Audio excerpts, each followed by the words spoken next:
सोचें वो लम्हा जब आपका नामा आमाल आपके दाएं हाथ में दिया जाए और जन्नत के सबसे निचले दर्जे वाला शख्स भी 10 दुनिया की नेमतों के बराबर इनाम पाए। आज हम जन्नत के उन राज़ों की सैर करेंगे जिनका शायद आपने कभी तसव्वुर भी ना किया हो। अस्सलामु अलैकुम वरहमतुल्लाहि वबरकातुहू। बिस्मिल्लाहिर्रहमानिर्रहीम। आप जन्नत के दरवाजे पर खड़े हैं। हर कदम के साथ सुकून और खुशी मज़ीद करीब आती जा रही है। रसूल अल्लाह सल्लल्लाहु अलैहि वसल्लम ने फरमाया कि जन्नत के दरवाजे मुख्तलिफ नेक आमाल के नाम से पुकारे जाएंगे। नमाज वालों के लिए अलग दरवाज़ा होगा, जिहाद करने वालों के लिए अलग, सदका देने वालों के लिए अलग और रोज़ा रखने वालों के लिए एक ख़ास दरवाज़ा होगा।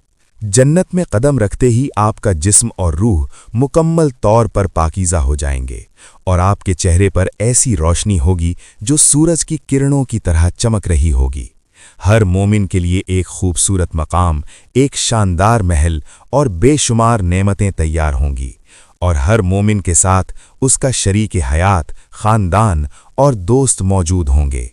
अहले जन्नत एक दूसरे से गुफ्तगू करेंगे, फरिश्ते अल्लाह ताला की तस्बीह बयान करते रहेंगे और जन्नत के परिंदे खुशी के नगमे सुनाएंगे। मोमिनीन के लिए सबसे बड़ी और अजीम नेमत अल्लाह ताला का दीदार होगा, जिसकी रोशनी और रहमत हर नेमत से कहीं बढ़कर होगी। जन्नत में वो लम्हे भी आएंगे जब दुनिया के दोस्त और दुश्मन सब एक साथ होंगे और हर दिल मोहब्बत और सुकून से भर चुका होगा। वो बच्चे जो दुनिया से कम उम्री में वापस चले गए थे, अपने वालिदैन से मिलकर खुशियों से झूम उठेंगे।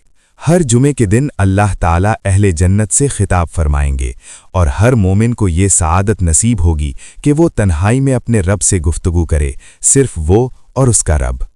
ये तमाम नेमतें, महल्लात, बागात और खुशबुएं तो सिर्फ आगाज़ हैं। सबसे बड़ी नेमत वो है अल्लाह ताला का दीदार।